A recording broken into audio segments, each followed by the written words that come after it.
This podcast is brought to you by the Islamic Center and NYU.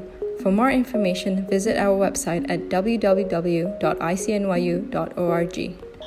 بسم الله الرحمن الرحيم الحمد لله رب العالمين ولا حول ولا قوة إلا بالله العلي العظيم والصلاة والسلام على أشرف الأنبياء والمرسلين وعلى آله وصحبه أجمعين ونشهد أن لا إله إلا الله وحده لا شريك له ونشهد أن سيدنا مولانا محمدا عبده ورسوله.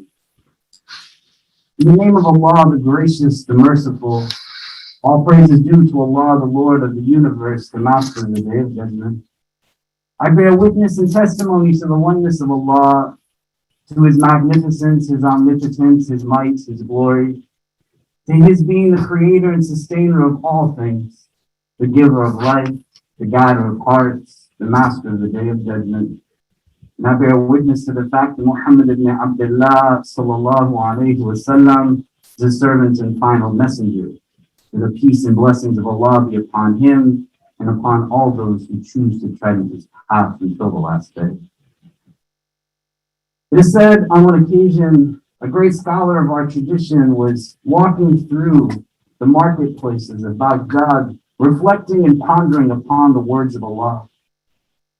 And as he was contemplating upon Allah's book, he starts to now reflect upon why Allah Azza wa Jal takes oath by the time. In his mind, he understands that Allah has taken oath by so many things within that text. By the sun, by the stars, by the moon, by the seeds. But why is Allah taking an oath by the time? Why is he saying, Wal Asr? And as he is now walking through this market, and the blazing Arabian sun is beating down upon him and all those who are going through the market as well, he comes upon a man who is selling ice, beckoning the others who are in the marketplace to come quick and purchase it from him before it melts away into the water from which it was initially solidified. The Shaykh, he says to himself that now I know why Allah takes oath by the time. That just as this Iceman is calling people to purchase from him the ice that he is selling, as drip upon drip, directly, second upon second, it is turning into the ice from which it was initially formed. So too the seconds of the minutes of the hours that we have been allocated within this worldly plane of existence, they are just moving and dripping off of us until we return to nothing other than the dust, the dirt from which we were initially created. For many of us, we're in a distinct space, quite different from just months ago, a year ago. Some of you are trying to learn how to get acclimated now to a new mode of routine, balancing new friendships and relationships, time that you are spending in a classroom, learning where and when to eat and when not to eat. Trying to think about how I can now be who it is that I want to be in a workspace or office environment. The luxury of being in a remote space that allowed for me to now not need permission from anybody who is a superior, a professor, a supervisor, an employer, or otherwise, for me to get up and just go and pray my prostrations at peace. For others, getting acclimated now to the opportunity, but also a potential challenge of the freedom to choose my own choices and decide where and how to spend my time. The base has to be rooted within this understanding that despite our utilization of it, it's just going and going and going. And may Allah make us from amongst those who utilize our time in the best of ways. Time management is essentially self-management. And in our tradition, the management of the self is what this being really calls us to be. Because a recognition of the I that is me becomes a deep ingredient and component to me being able to recognize who the divine is. And to not treat narrations that are given to us from the best of creation, sallallahu alaihi wasallam, verses that were given to us from Allah Azza wa Jal, the creator of all things, reflections and commentaries from individuals with deep wisdom as things that are just sound bites to engage in at a surface level, but to draw depth from it and meaning from it. To reflect upon hadith where the Prophet sallallahu alaihi wasallam tells us that we as people could potentially be those who don't utilize two blessings, good health and free time. 2 weeks into a semester, if you were to look back, regardless of whether you are an undergrad, a graduate student, somebody who works on this campus, or any other reason that brings you to this place, to inventory what it was that you spent your time doing and to think deeply upon it, to reflect, so that those choices are understood with depth. And you can catch yourself now in a process of building positive social habits, or to see where it might land you in the formulation now of things that are just going to hold you back. Some years ago, a student came from our campus in Abu Dhabi. And he sat with me in my office well into the semester in a state that was quite distraught. He said, in my high school, I was brilliant. He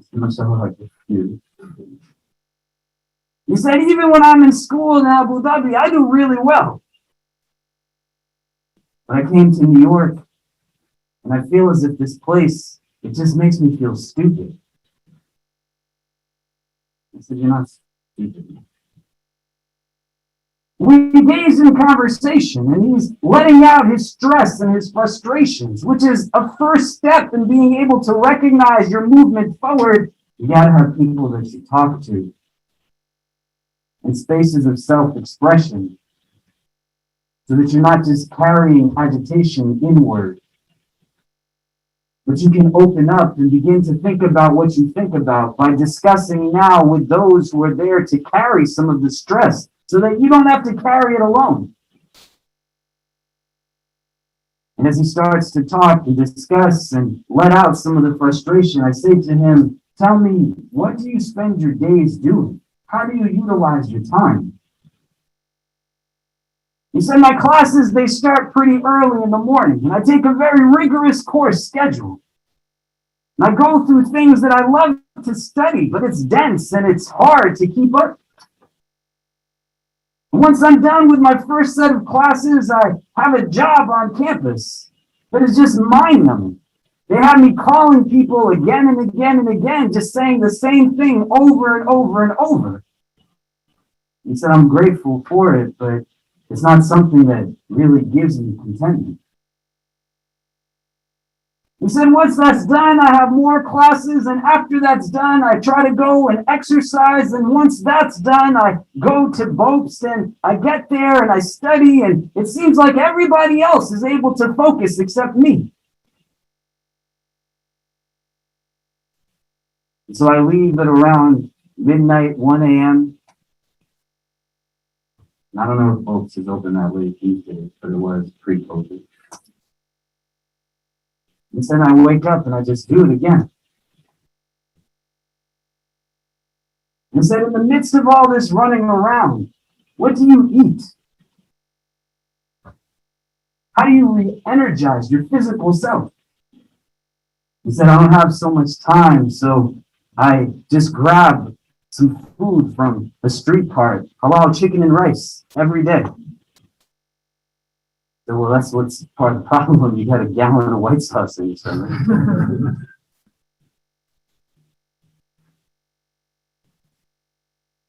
But he has no space in his routine to just rest and breathe. He goes day upon day upon day until it just starts tearing away at him, piece by piece by piece. He starts his day in a state of anxiety oversleeping because his rest from the initial night was something that was now built with agitation. His last thoughts are, everybody else is smarter than me. I can't even study. Look at how good they are at being focused. Sleeps through whatever alarms he sets to pray Fajr and tells himself that I'm not a good Muslim. I can't even get out of bed. Rushes to his first class that is mentally exhausting, goes to a job that is mind-numbing, goes to another class that is mentally exhausting, tries to go to a place of rest, which is exercise, but it's physically exhausting. He is going then to a place where he sits in a library and his self-talk is so negative, it's emotionally exhausting. Every part of himself now is running on empty.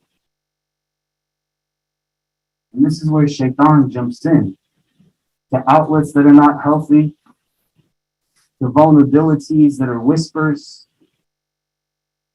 to a space and a sphere of self-reflection that is not actual but perceived, so that self-deprecation takes the place of real effective introspection. And the end result is this really smart kid thinks that he's stupid. He cuts himself off from relationships and friendships. Doubt interjects itself in a way that is unhealthy. It's because his routine makes no sense. So all we do is we're talking it out is to change a little bit here and there. You gotta stop eating so much street meat. It's not good for you. And to bring now structure to your routine. Because our Prophet teaches us, sallallahu alaihi wasallam, that the most beloved deeds are the ones that are consistent, even if they're small. And you recognize that you are a creature of habit, and that habit doesn't mean that it becomes devoid of presence. But if you are not designing your life, somebody else is going to design it for you. I want you to think now just for yourself on the choices you've chosen in the weeks that you've been here, the time that you've spent and what it's been allocated towards. But in a prism of positivity, not self-deprecation. Where are you making time for your physical wellness? Where are you making time for your emotional wellness? Where are you making time for your mental wellness? Where are you making time for your spiritual wellness? Where so many of us might say that it's something that I just don't have access to, that my days are so busy. That student from years ago, all we did was change how he started his routine. That he was most awake when he first woke up. And so it took some time, but he started to stay up after Fajr. And there was barakah in that for him. And rather than being in a sphere subjectively where his initial approach was, let me be surrounded by masses of people where my self-deprecation has me now rooted in anxiety that believes I don't have the means and tools to excel, he found a different space to study in that early morning. And made sure that what he was consuming was something that gave him energy, that pushed him forward. He changed some of his routine up so that the days that he was studying also took into consideration weekends and started to build a routine around his sleep and made sure that what he claimed were his priorities, his daily prayers, in his own words, not mine, were things that were built into the routine first, and then other things revolved around. He made sure that he was spending time with people that helped to make his heart feel soft and tender. That he frequented gatherings that inshallah, the angels were a part of. That he allowed for himself to maintain balance. So fundamentally, all he did was change the way he slept, change the way he ate, and made sure that there was a little bit more presence in how he was crafting his day. In the Hadith Jibreel, the Prophet ﷺ is engaged by the angel Gabriel. And he asks him the questions. What is Islam? And he's given now the fundamental rituals of this deen. What is Iman? And he's given the articles of faith. What is Ihsan? And he says, أَن تَعْبُدُ اللَّهَ كَأَنَّكَ تَرَاهُ, that you worship God as if you see him. For although you cannot see him, you understand that he can see you. What is the hour? It says the one who is asking knows as much as the one who is being asked. But it creates dimensional understanding of this deen. What is Islam? This is a religion that gives you something to do. What is Iman? This is a religion that gives you something to believe in. What is Ihsan? This is a religion that gives you something to embody. What is the hour? It wraps it all up in a prism of time. It tells you within this relative state of existence that has not a finite end that means that that's it, but it's just a means to something that exists forever. You start to be more present in terms of the routines. And you recognize what it is that you're putting into it.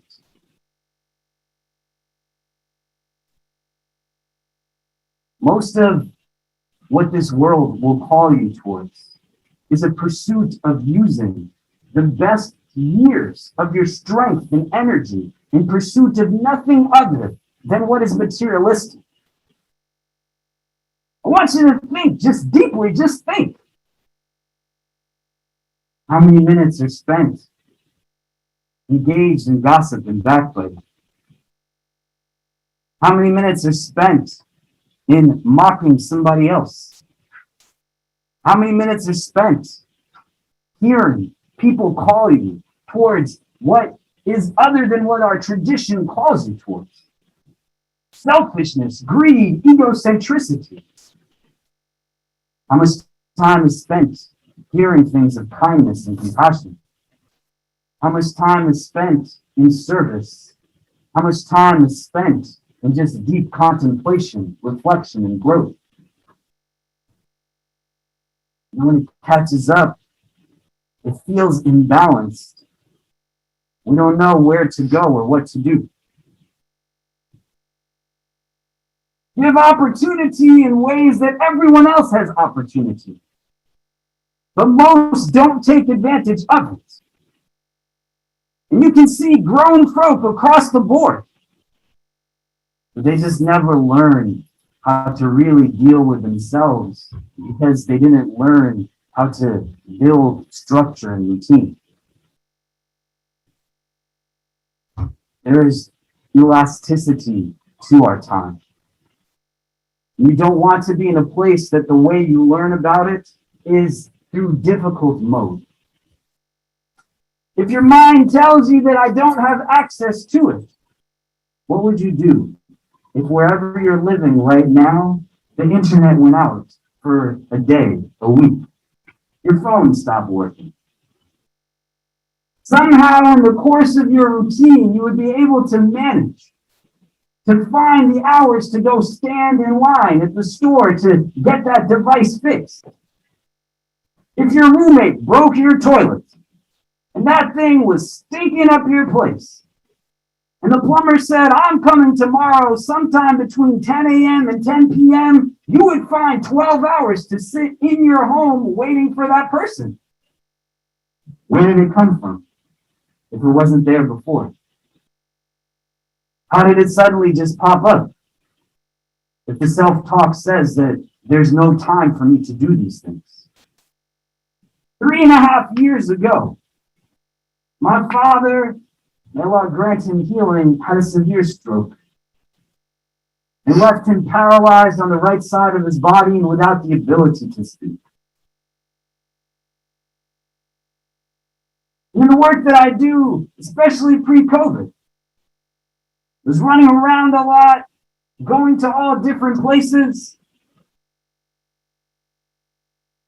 And I get to spend as much time as I could. But nobody ever faulted me for it. They said, we get that you're busy. And I just believe that to be true. And I was on my way to Florida, and I came off of a plane, and I was sitting down to have breakfast with some of the people who invited me, and I excused myself to freshen up, and when I came back to the table, my telephone literally had 20 missed calls on it. My sister, my brother, my wife, my sister-in-law, all saying to me that you need to come home.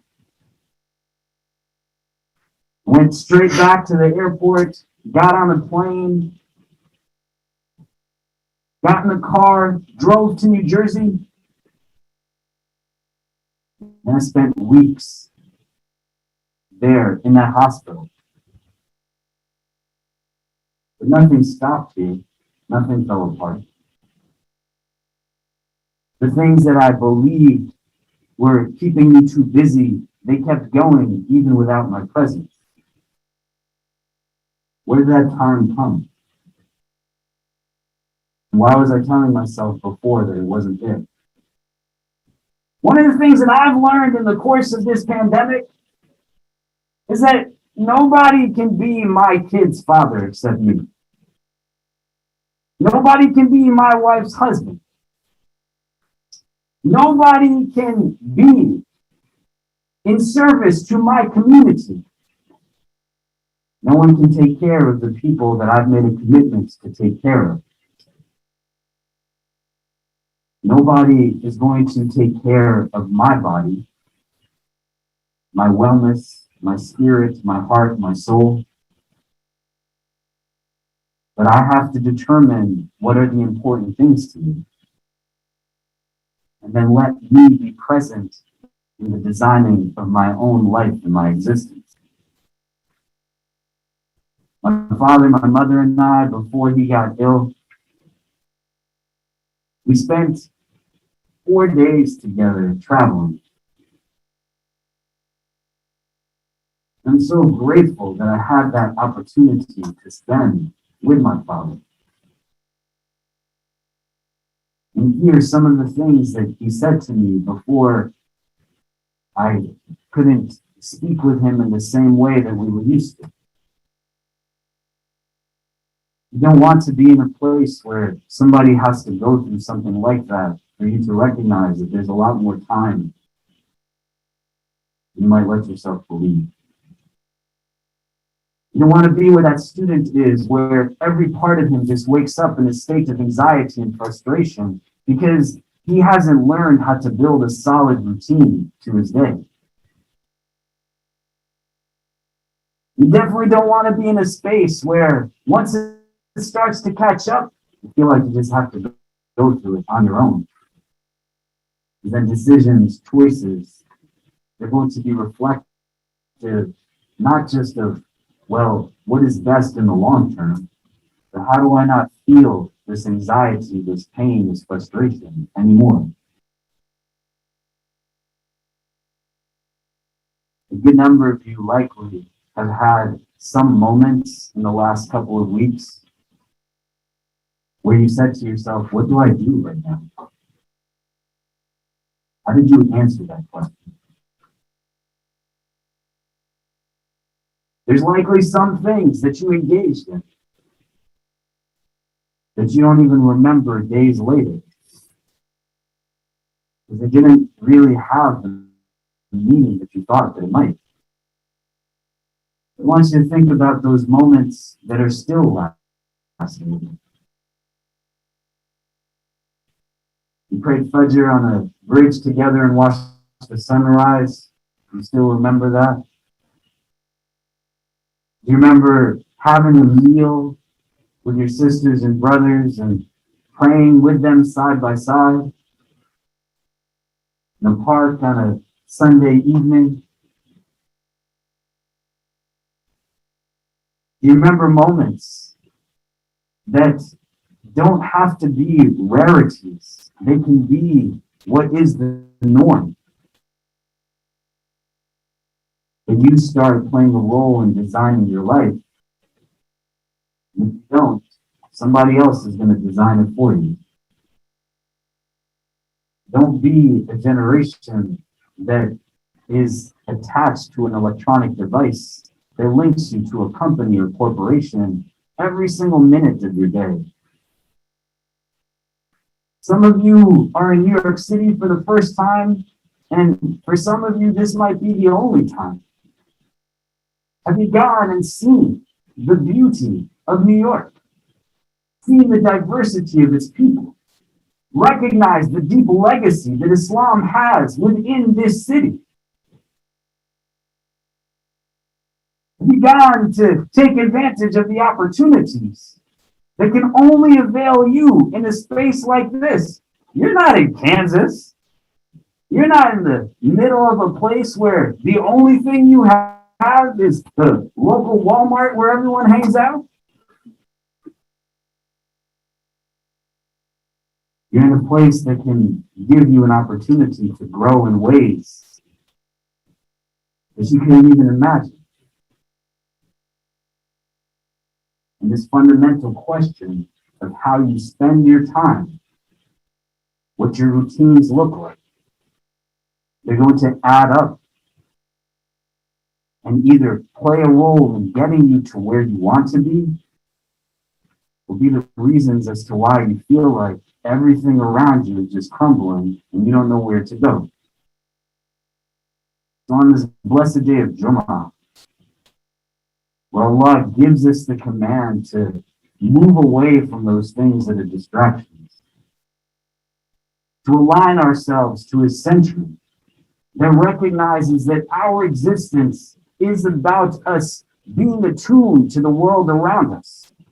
So our prayer teaches us to be inclined towards understanding the movement of the sun and the earth that revolves. Our wudu, as we get ready, gives us a relationship to elements of water and mindfulness as we wash each limb and understand that the physical act is rendering now a moment of spiritual cleansing. There are means to something. The gain is there for no one else other than you. Use that time in a way that you know when you look back, you're going to say, I'm glad that I did those things. If there's stuff that has to change and get disrupted, now is the moment to make those affirmations. Myself, Sheikh Aisha, Sheikh Fayaz, Sheikh Suhaib, Amira, Hana, we're here for you. You don't have to figure it out on your own. Just like the student and thousands of students who have been here for years on rotation will reach out in order to have somebody that walks through this with them. You can do that as well. What you engage us on, it's going to stay between us. We want to make sure that the person that you are going to be when you leave from this place is the ones that not only we know you can become, but that Allah knows that you have the potential of reaching. And so let us help you in the ways that you might not be aware of how to navigate that because you've never done it before. We'll do our best so that those routines, that structure, those conversations, the anxiety, the frustrations, the decision making, whatever it is, it's not something that you have to figure out on your own. أقول قولي هذا واستغفر الله لي ولكم ولسائر المسلمين فاستغفروه إنه هو الغفور الرحيم. إن الحمد لله نحمده ونستعينه ونستغفره ونؤمن به ونتوكل عليه ونعوذ بالله من شرور أنفسنا ومن سيئات أعمالنا من يهده الله تعالى فلا مضل له ومن يضلل فلا هادي له ونشهد أن لا إله إلا الله وحده لا شريك له ونشهد أن سيدنا مولانا محمدا عبده ورسوله. We have a few dua requests before we make dua together. Brother Abdul Malik Ahmed recently passed away. He lived in New York for 50 years and was, mashallah, one of the founding members of Medina Masjid, which is here on 11th Street and 1st Avenue. He was the father of one of our alumni by the name of Subhan Ahmed, who graduated in NYU's class in 1998. He's asked to make dua for his father. Please make dua that Allah showers upon him his infinite maghfirah, grants him peace and entrance into Jannah without any judgment. One of my uncles also passed away recently from COVID-19. His name is Jamshed Manto. You can keep him in your prayers. We appreciate it. Our brother Adnan Bakr, who is the uncle of Abdul Aziz Bakr in the class of 2025, so this year's incoming class. Adnan contracted COVID-19. Sister Tahira Khan is being treated for a reoccurrence and spread of cancer. She's the mother of Asya Badi and Samir Khan, members of our community. Abdul Qayyim Chowdhury is dealing with a difficult state of Parkinson's disease, and he's a close relative of Sabina Chowdhury, NYU class of 2020. There's a sister who's in the community who's seeking prayers for her son who has contracted COVID as well. Nawab Mahmood, who's a member of the class of 2025, is seeking prayers for a mother of a friend who also has come down with a severe case of COVID a month ago and has been in a coma ever since. And then lastly, our sister Rafia Alam, who's a graduate of 2018, she's asking for prayers for her father, Muhammad Alam, who is dealing with a remission of cancer that has now come back to a different part of his body and is undergoing surgery this morning to remove the cancer from the body. So please make dua for all of our brothers and sisters that Allah makes these ailments and means of purification in this world and a means of elevation in the next. He grants ease to their family members and loved ones who are seeking to support them at this time.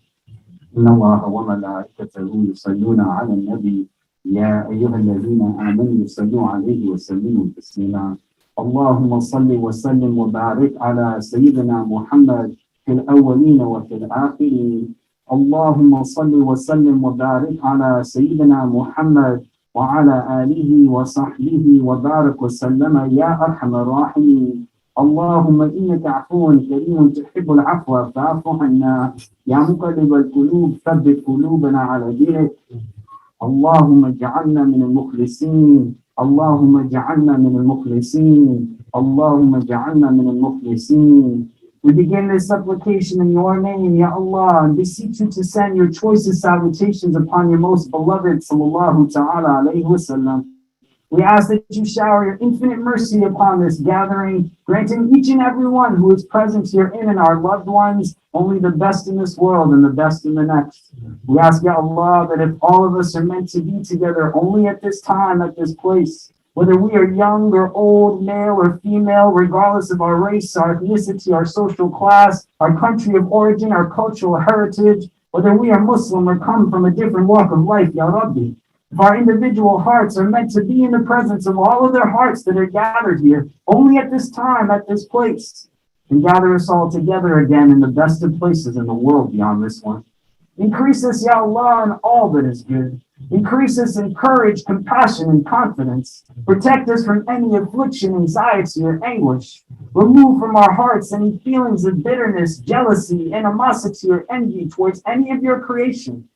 Grant us hearts that are filled with understanding and hope, hearts that are drawn to things of real goodness and beauty, hearts that find themselves deep in your remembrance, for indeed in your remembrance do hearts find rest. We ask, Ya Rabbi, that you bring ease to all those who find themselves in any state of difficulty and duress at this time. and make us a means of hope for them, Ya Allah. We ask, Ya Rabbi, that you make us those who see us in the ways that you see us, that we see our own potential, our strengths, and to move forward with them with gratitude and appreciation, using them in a way that is only pleasing to you, as well as a state of comfort and a recognition of your mercy, Ya Rabb, as we seek to grow in areas of our non-strengths. Make us those who see the beauty in those that are around us, and align our hearts with those hearts that will compel us towards only those things that are good. Make us those, Ya Allah, who, when others are in our presence, they feel benefit and relief. And forgive us for any distress that we may cause to any of your creation.